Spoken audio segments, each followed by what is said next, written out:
Vient cette rencontre à point nommé pour marquer d'une empreinte indélébile tout ce qui a été déjà fait ici en termes d'audio, de vidéos, de direct sur Facebook, de marches et autres qui ont été réalisés par nos frères et sœurs des différents CONU qui se trouvent à l'intérieur du pays, mais également de l'Afrique et de la diaspora. Tout ceci, c'est pour dénoncer, c'est d'abord pour s'offusquer, pour s'indigner, mais également pour dénoncer avec la dernière énergie ces propos malveillants, sataniques, déplacés d'une fille mal élevée, sans scrupules, qui a proféré des injures publiques à l'endroit d'honnêtes citoyens, des gens responsables, des personnalités qui ont œuvré pour le développement économique et social de notre pays, qui ont participé à l'épanouissement de l'Afrique en termes rationnels, mais également sur le plan religieux, notamment El Hadj Omar Foutiyou Tall, Thierno Souleymane Baal et Koli Tengala. Mais l'objectif de ce point de presse d'aujourd'hui est d'apporter sans réserve notre soutien, notre attachement à notre guide Cheikh Oumar Thierno Mohamedoul Bachir Tall. Le bienfaiteur de la communauté omarienne, il se soucie de l'épanouissement de l'homme. C'est un philanthrope. Ce qui l'intéresse, c'est la promotion de l'islam. C'est également l'unité des cœurs et des esprits. Si un de ces éléments est piétiné, il est de son devoir de se lever et de régler ça une bonne fois pour toutes. C'est pourquoi, lorsque cette dame a proféré ses injures, il a, comme le stipule l'article 258 du Code pénal, fait une plainte déposée au niveau de la direction des investigations criminelles. La plainte est en cours. C'est pourquoi nous aussi, de Louga, nous sommes de tout cœur avec lui. Donc nous voulons que les autorités fassent des efforts pour que la chose soit diligentée dans les meilleurs délais. C'est pourquoi nous lançons un appel à son Excellence le Président Macky Sall, mais également à son ministre de la Justice, Maître Malick Sall, pour que des pourparlers soient entrepris avec les autorités françaises pour que cette jeune fille soit mise aux arrêts, qu'elle soit extradée, jugée et condamnée à la hauteur de la faute qu'elle a eu à commettre. Parce que c'est un danger latent qui est en train de couvrir notre pays. Cheikh Oumar Mohamedoul Bachir étant un homme multidimensionnel, un homme qui se singularise par son enracinement, mais également par son ouverture. Il est enraciné dans ses valeurs et civilisations ancestrales. Il ne veut en aucun cas qu'on piétine son appartenance sociale. Mais cependant, il est ouvert à tout le monde. Il est ouvert à toutes les ethnies. En atteste la présence de toutes les ethnies dans les CONU Cheikh Oumar. Si vous regardez les CONU Cheikh Oumar, vous voyez des Peuls, des Sérères, des Diola. Cela veut dire que lui, il prône l'ouverture. Il prône l'unité des cœurs et des esprits. Nous sommes un et indivisibles. Mais de l'autre côté, c'est un jeune marabout. Il veut que l'islam soit prôné partout, que les gens respectent la religion musulmane. C'est pourquoi lui aussi, de son côté, il ne veut pas que l'islam soit touché. Mais c'est pourquoi lorsqu'on a parlé de Cheikh Oumar, on a touché son grand-père Cheikh Oumar, il s'est levé et il a demandé que justice soit faite. Donc, nous, CONU Cheikh Oumar de Louga, comme l'a dit quelqu'un tantôt, nous sommes le CONU maire. Cela veut dire que tout a démarré ici. C'est pourquoi nous ne devons pas être en reste. C'est pourquoi aujourd'hui, nous nous sommes levés pour appuyer ce qui avait déjà été fait par les autres, pour dire qu'il faut que cela cesse une bonne fois pour toutes. Il faut que les autorités prennent leurs responsabilités. Parce que ce qui se trame risque demain d'être préjudiciable pour le Sénégal. Et nous savons que nous soupçonnons des forces obscures, mais également des lobbies qui sont tapis dans l'ombre, qui financent ces personnes mal intentionnées pour saper l'unité nationale. Nous voulons que cela cesse une bonne fois pour toutes. Et nous invitons également les organismes de défense des droits de l'homme à monter au créneau pour mettre un terme à ces agissements visant à stigmatiser des communautés. Parce que la communauté Peul a été stigmatisée. Donc, si aujourd'hui on stigmatise les Peuls, demain on le fera avec une autre ethnie. C'est pourquoi donc tout le Sénégal dans son ensemble, de quelque bord où l'on se situe, on doit se cendre les reins, se s'unir et lutter pour que cela cesse une bonne fois pour toutes. Donc en résumé, ce qui nous réunit aujourd'hui, c'est quoi? C'est de se regrouper, de tirer sur la même corde pour soutenir notre guide, Thierno Cheikh Oumar Bachir, qui a enclenché une lutte noble pour que l'islam soit respecté, pour que le Sénégal soit un et indivisible, pour qu'on donne respect à toutes les communautés. Je vous remercie. ci ni nga xam ne ni yàlla jagleen na ko Sénégal nekk réew bi nga xam ne bi bu ñu ràññetle ci biir réew yi ndax li nga xam ne ni mag ñi ji nañ ko fii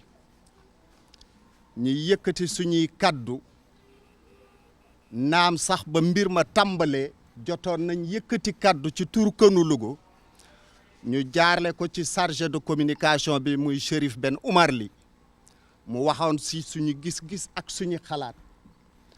boobu ba léegi nag konu yi fu ñu toll ci biir àdduna bi kenn ku nekk yaa ngi wax te li ñuy wax li lépp ñu dégg ko mu doy ñu ndaxte ñoom ñun ñoo leen jox suñu kaddu jox leen suñu lammi jox leen suñu gis-gis jox leen suñu xalaat te nag dëgg rek a neex yàlla lépp lu ñuy wax dégg nañ ko neex nañu te assumer nañ responsabilité boobu yàlla mii amee fay yàlla na leen yàlla fay te nag ay nit bu ñu nekkee kenn ku nekk da ngay doylu ci sa morom loolu la ñu sëriñ bi jàngal ne sa morom jullit lépp lu mu yëkkati na nga ko doyloo ndax bu ëllëgee yow tamit soo yëkkatee mu doy la ci la nga nekk li waaye lépp nag na nekk ci la nga xam ne ni lu neex yàlla li ñu taxaat duggaat nag mooy que mbir mi dafa xaw a jolliwaat encore jotoon nañ def benn avertissement ñu yëgal àdduna bi yëpp yëgal nguur gi yëgal mbokk yeeg askan wi lii de moo ngi raam jëm ci ñun ñu amoon yaakaar ne amoon njort gu rafet ni mbir mi dana fa yem waaye tey la gën a yokku tey la gën a tar moo waral nag waa Louga gépp nag daje daa di waxtaan ci mbir mi fas yéene ñoom tamit duggaat ci làng ji bu baax a baax te incha allahu rabbi danañ ci gën a taxaw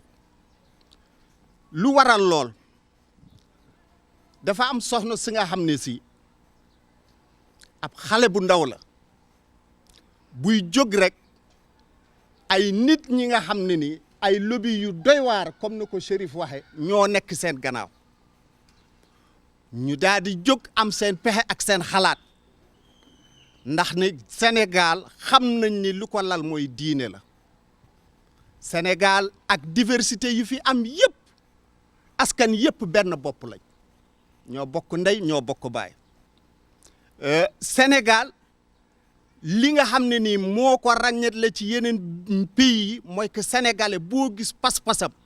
toll na fi nga xam ne nii dara ci kaw suuf mun ko dindi Sénégal nag nekk réew mu ndaw waaye réew buy rayonné ci àdduna bi ndax ay doomam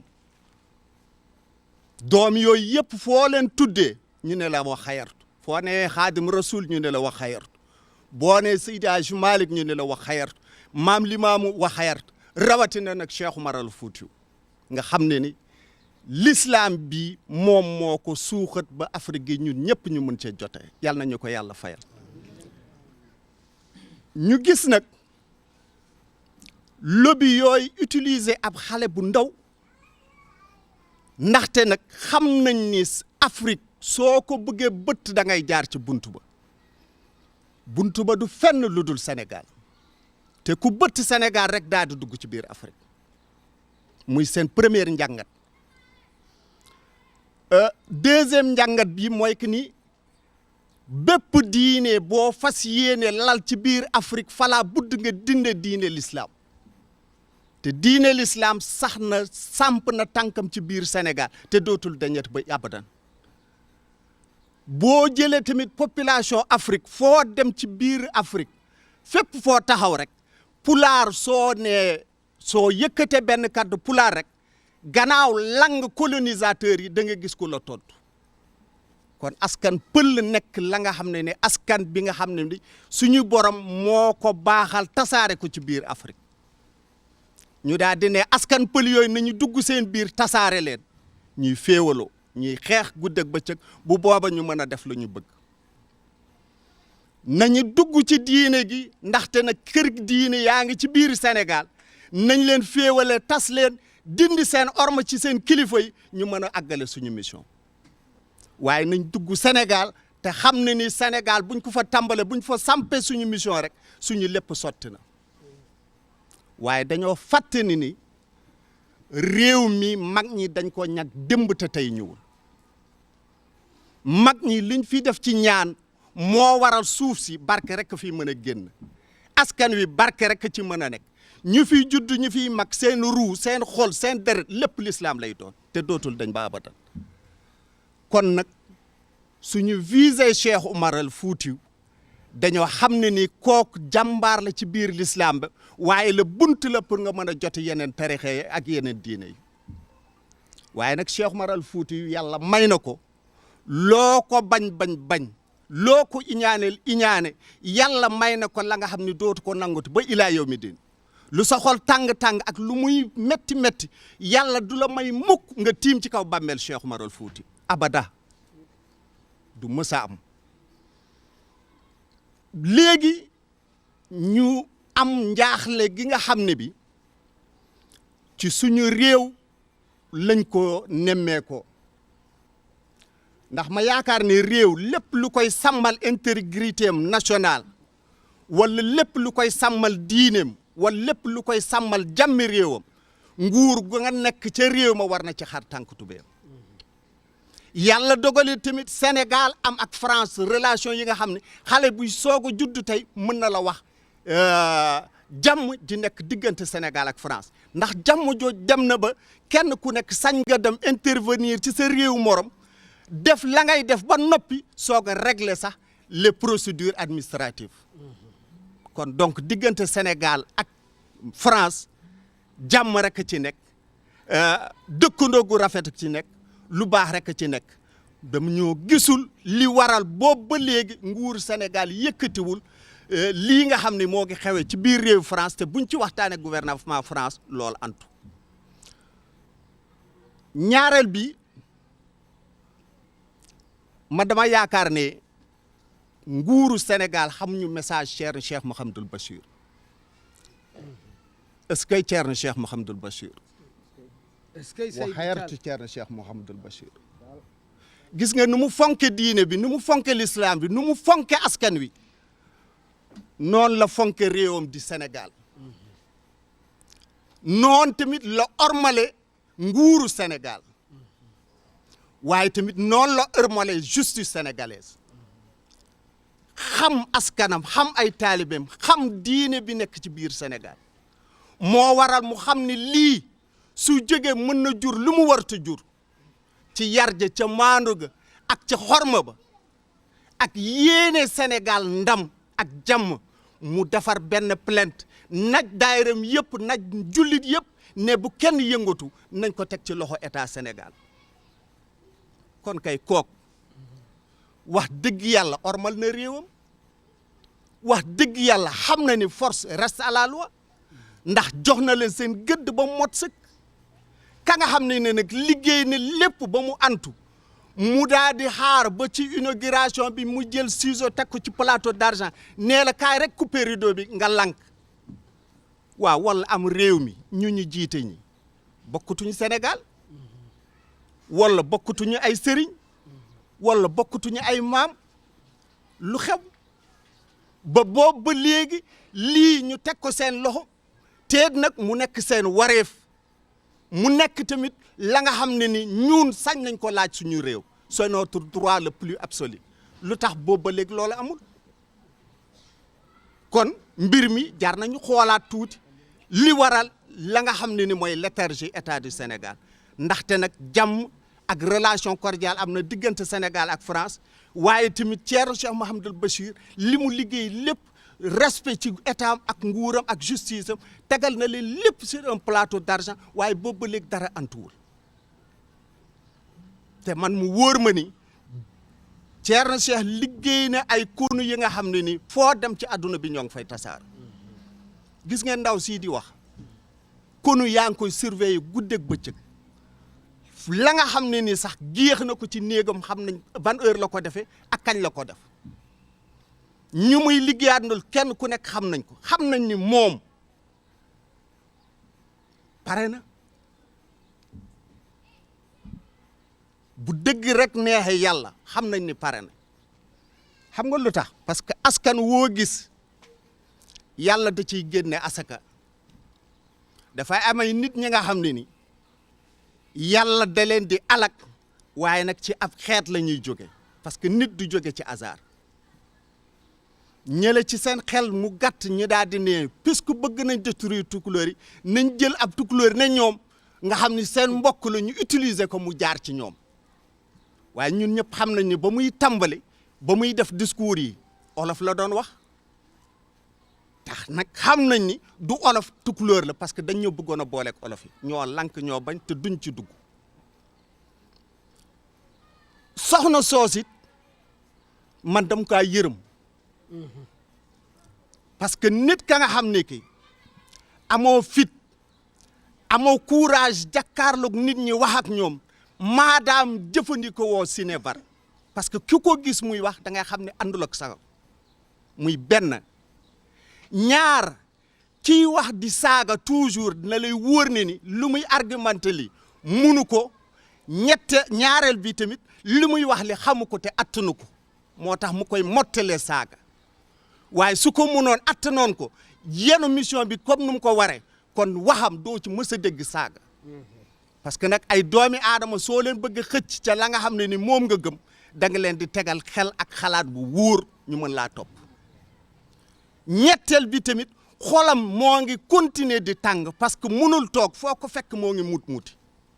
lu waral lool mooy lu mu yéene tukulóor yi lu mu yéene Cheikh Oumar lu mu yéene l'islam bi xam na ni yàlla du ko faj xolam day xëy di tàng di bax bis bu yàlla sax mooy waral muy tëb chaque jour di saaga te munta toog benn place ñoom tamit ñi ko yebal ni xam nañ ni gone la amul xel te muusul ndax it nag xam nañ ni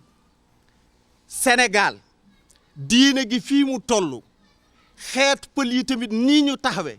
pas-pas ak gëm gi nekk Sénégal ay lobby yu bëri jaar nañ fi ñoo leen sut ñoo leen ëpp xel ñoo leen ëpp xalaat ñoo leen ëppoon alal ñoo leen ëppal ay soldaar te ñoo ñëpp ba ñu songe suñu lislaam bi ak suñu diine bi ñoo ñëpp da ngaa tegaat say jajj ci suuf moo waral ñoom sañ ñu jàkkaarloog Sénégal di wax ak Sénégal dañuy jël ña nga xam ne ni tekki wuñu dara nit ña nga xam ne seen xel ak seen kii motul ñu koy jël di ko teg ci kanam ñu war nay xam ni Sénégal yàlla dogal na ñun pël yi suñu xeet ak suñu askan jaral nañu lu ne suñu cosaan ak suñu culture dana ci xar suñu tànk tubéy te dootul dañ waaye nag dimbale nañu tey konu Cheikh Oumar yi ci biir Afrique yëpp ñoo ngi jokk guddeeg bëccëg tey li xew ci pël yi ca Tchad wala ca Gabon wala ci Cameroun wala ci Mali ñun dana yendu ci ñun lu yendu ci ñun fanaan ci ñoom gën nañu rataxal suñu diggante gën nañoo boole nañu xam ni tukulóor yi kenn mun leen bët diine bi tamit yàlla dafa def ni dugg na suñu ruu dugg na suñu xol moo ngi daw ci suñu deret ba ilaa yow mi diin gis ngeen jaww ji suuf si xadara bii l'islam dong nga fii nekk kon bie ba ñu noppal seen bopp nañu xam ni yee nañu ci benn côté yàlla dimbale nañu ña nga xam ne ni bu ñu jiitoo suñu fit dana dal suñu xel dana dal te fu ñu woo danañ leen fa wuyu danañ leen topp muy ceer ñu mel ni ceer Cheikh Mouhamadoul Bachir tey suñu l'islam boobu ak suñu diine boobu ak suñu terexe ak suñu xeet yo dootuñu ko foowee fi ñuy jàll mujjee rek mooy que ni ñuy woo mbokk jullit yëpp nañu xam ni gis nga lépp luy raam rek ci ñag ba lay jëm olof dafay wax ni ñax gu wow mën na lakk ñax gu tooy kon xoddeeku balaa ngaa lakkale la nga xam ne ni songu na tey tukulóor yi songu na waa kër Cheikh Oumar ëllëg mooy songuwaat yeneen te kër diine kon nañ bokk ndey bokk bàyyi ni ñu meloon démb ak barke démb ñu gën a jàppalante ñu gën a wéyaat lool mooy woowaat daayira Konu Cheikh Oumar yi ma leen di wax nii nag nañu continuer mobilisation naam taxaw nañ ñun ñëpp suñu xol sedd na ci lool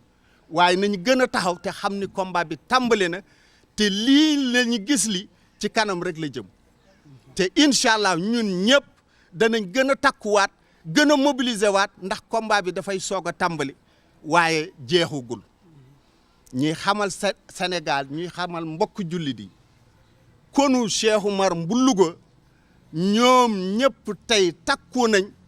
ci seen gannaaw sëriñ wax nañ sëriñ bi foo ko bëggee noo ko bëggee ak fan nga ko bëggee joxoñal rek foo ñu joxoñal danañ dem te bakkan bi lañ la jox mobiliser nañ pare nañ te ànd nañ ci ak moom kon Thierno Cheikh na la wóor ne ni say mbokk say njaboot say taalibe ñëpp ñoo ngi say gannaaw te sa ndigal rek la ñuy xaar kon ñoo ngi sant ñëpp di gërëm ñëpp di jaajëfal ñëpp. Qui a été posé par notre ami journaliste. Nous faisons confiance totalement à notre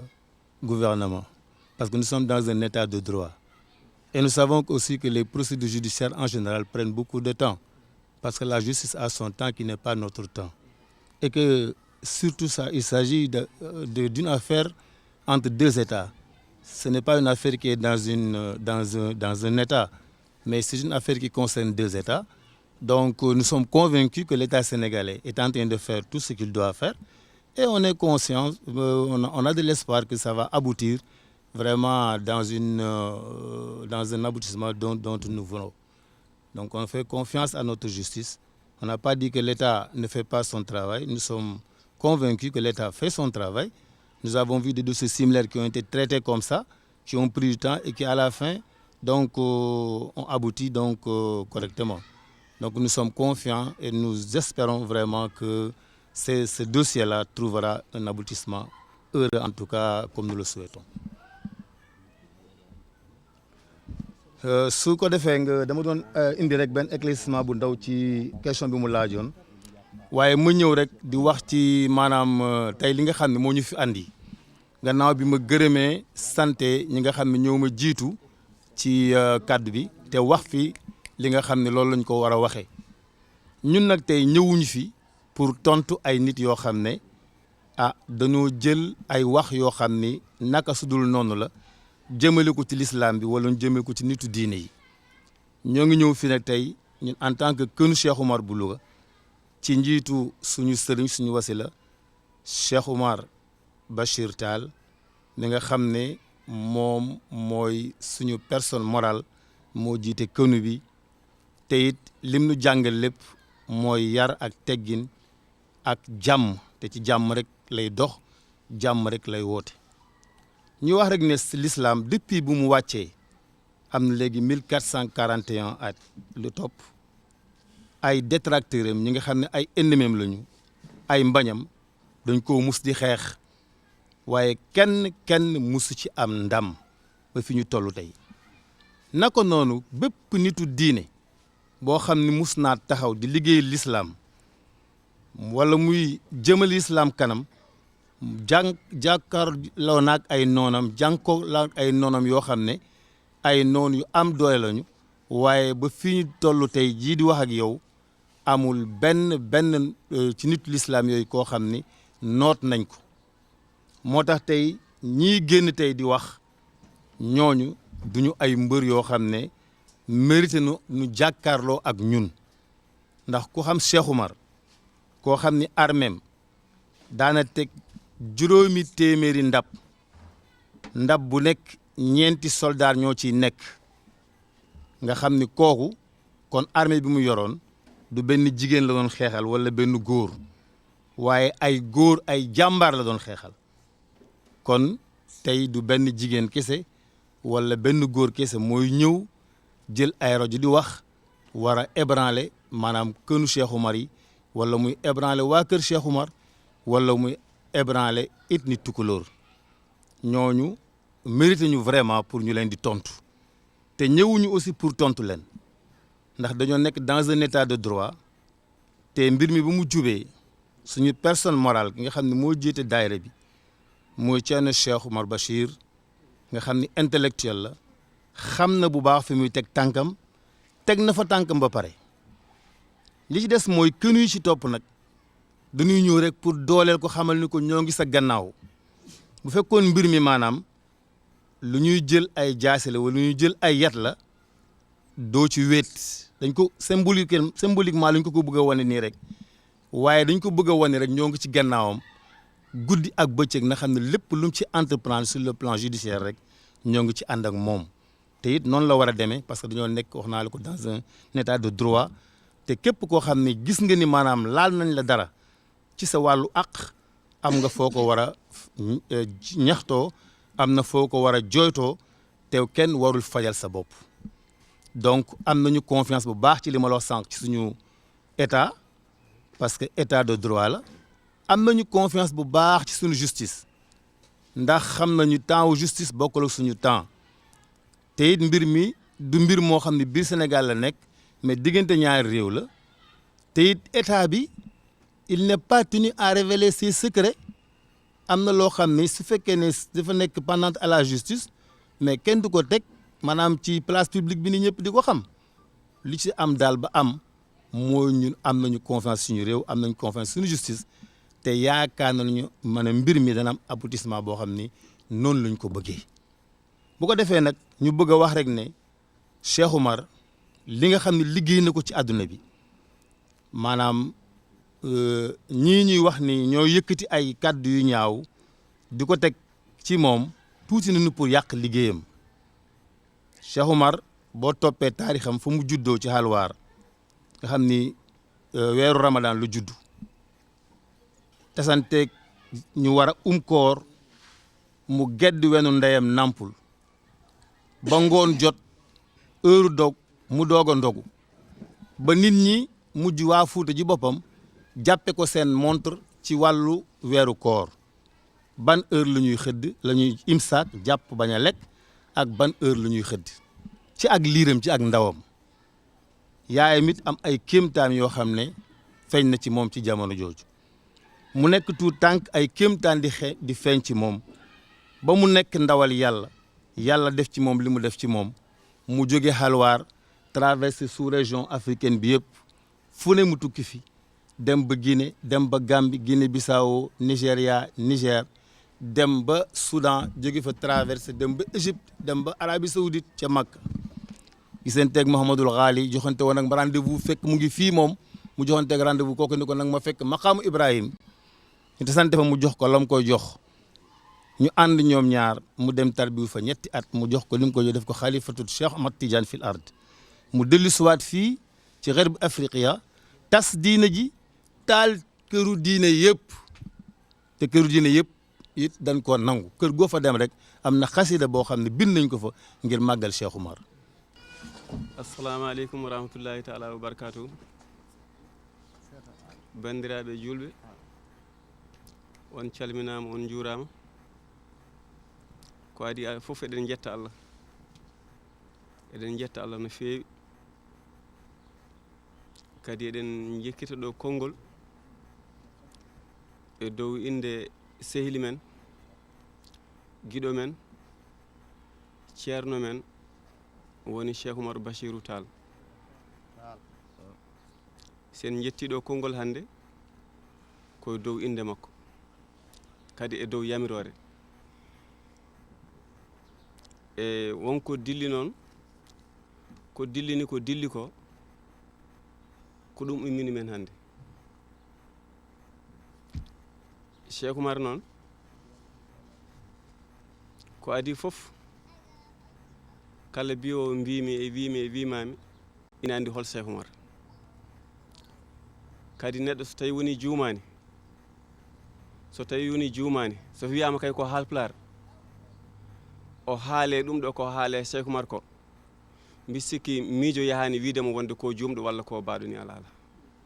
min de mi yaadani ɗum juumre ala hen o ko waɗi koko wela e hetto noon goto fof ne yiiɗi siwde ina andi to ndewata ha ciwra on banggue ɗum tagui o rewrito Cheikh Oumar to par ce que o memi banggueji fof kono noon o memi ko wiyete laalaki ko Cheikh Oumar sa memi ɗum yenene memɗa ko aduna o fof kadi memɗa pular fof par ce que Saykou Oumar woni pular ɗum tagi sen joguima hande cuusal yidde haalde eko wayni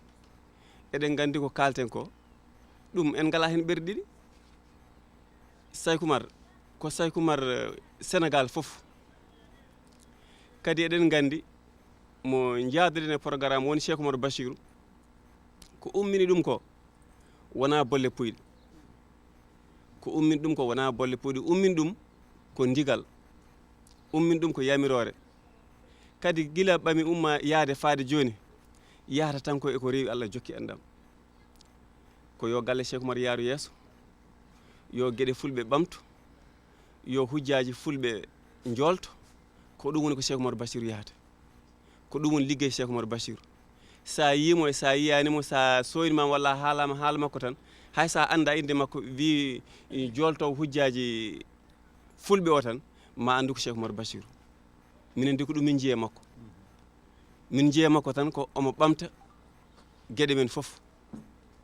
guilaw Allah addimo ɗo faade joni minen min jeeyi Cheikh Oumar Bachirou tan ko ligganade galle tanum amin jiiɗi noon ɓesgu Cheikh Oumar ɓesgu fulɓe ɓesgu fuutankoɓe ɓesgu Sénégal naaɓe onon fof tinne ndente gone gotum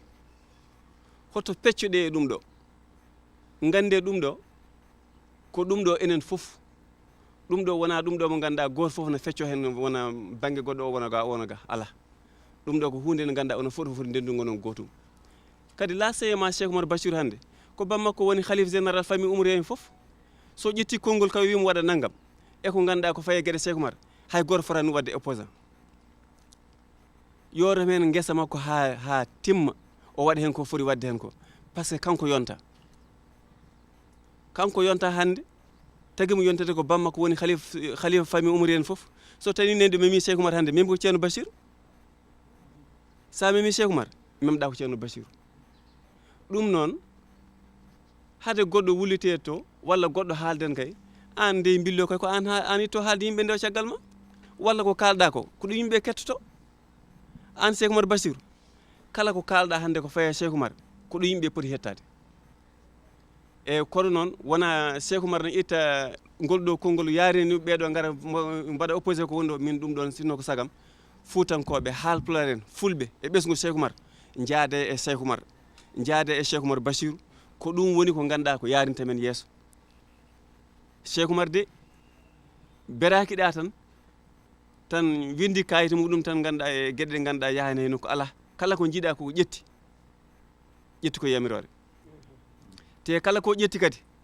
ma Allah waɗa men suturo o waɗa réussir hen heddoto noon yimɓe jogo lenci par ce que gueɗe moƴƴe so tawi woni Allah ne heeɓi ɗum fewnude kala nde ɗe gummi maɗe ma waɗ maje kono kala nde jama wiyatno asman feeri ma Cheikh Oumar feeñ taw woni yeeso woni Cheikh Oumar Bachirou Tall minen de ko nden yiyande min jii amin mbaɗa lancé noon onon bandiraɓe fuutankoɓe mbiyami ko onon bandiraɓe fuutankoɓe par ce que ko mema ko onon mema kadi hoto mbiyamo wonde o jeeyako ɗo walla o jeeyako ɗo neɗɗo so tawi woni jeeyako e moɗon bonnimon hoko mbatton e muɗum o jeeyako e meɗen ko taniraguel mon kolla ko naggam o waɗi koko fewani yo artire o holle lawol kadi laamu ngu jogui responsabilité o woni laamu men ngu kamɓe poti ummade ɓe daro hen anani neɗɗo so tawi woni darima haali e président de la république haala ko ganduɗa mawka ko rewani Allah jokkani en ɗam ina woni banggue to o ittama toon arta ɗo rewnama lawol ala ko haalno Cheikh Oumar nde yeehi Makka nde haalnani yummum haalnani bamum haalni ko fuutankoɓe foof wi ko kala biyowo mbimi wimami nde nelaɗo wi ɗum wonde haal ko jiɗɗa nde wi ko yo fuutankoɓe fof nata aljanna on wano wiide bammakko tan miñi ken e mawni ken o haɗa ɗon kono o wi ko kala biyowo mbimi wimami e kala julɗo jarowo e maayo men go kay goto hen foof yo nata aljanna hade makko dañjewde nelaɗo wi mi jaɓanima ɗum oɗon noon jogoneɗen mu ɓerɗiɗi kala ko ƴettuɗen jaaden hen kala kono Cheikh Oumar ɗo woni minen de kono Louga e gardogol Siré Kane amin ɗo jooɗi hande e oɗo ñalawma 22 lewru gonɗen ndu amin ɗo jooɗi hannde kikiɗe galle Siré Kane ummini min ɗum ɗo noon ko jaggirande Cheikh Oumar e jaggirande koye amen amin gandiranma kadi on bandiraɓe kala jakornoɗo walla binoɗo so Cheikh Oumar tawi woni tawinomi ɗo nde fellata jihadi nde mami ummomi yaada e muɗum anani nduɗo noddade yahani hay sa tawi no Cheikh Oumar ina fiya e nder jihade walla darata ko hen par ce que ɗum ɗo oɗo wona kanko ƴewete koko woni caggal makko ko wona kanko baɗɗo ɗum o ƴeewe ko woni caggal makko ko kadi o woppani ha joni mun continue mo waɗata ko wona yimɓe nan mbiya wonde yo yaafe te kanko mun continue ko waɗata ko waɗata ko ɗum noon wadde gummoɗen yo haɗɗo yo arit kadi ɗum ɗo ay sen continue ɗum ɗo paaɗen koye banggue goɗɗo mo wona eko wone ko gonɗen dow muɗum ko hunde noon so ganduɗa so tawi woni waɗi janggo e jaam jibinanta men koko ganduɗa moƴƴani ƴeewen no cafrirɗon ɗum guila law ɗum gasa ay ko woni Mali ko woni Burkina en ko heƴani men de wona pullo wona jolfo wona séréer wona joola kala ñande jooɗiɗen dental yimɓe Sénégal naɓe jooɗi fof ɓe mbiya wonde Sénégal benne boppal du har ñaar te har ñaar bi so fekke li deci am bis bune bayul benne kër diine wallahi sonu ngeen moytul li dina yakka Sénégal waxuma mu nekk Haalpulaar de walla wona goɗɗum kala ko wawi wonde yo rewna lawol lumu kala ko wawi wonde yo rewna lawol par ce que ɗum woni lawol neɗɗo so waɗi ko moƴƴani yo andine ko waɗi koko boni hol rewne lawol minen dal ko ɗum tan min goni komin jiiɗi hen kadi amin ceedi caggal Allah e nelaɗo muɗum amin keedi caggal Cheikh Oumar Bachirou e bandiraɓe Allah jarama on jarama oɗon jarlo on jaafo kala ko ganduɗa ne weñi hen noon gande wona e Cheikh Oumar Bachir kam wona e dental ngal woni koyam kono wonno anniyam kam ko fewnu ɗum ha feewa Allah jarama on jarama bandiraɓe on jarama wassalam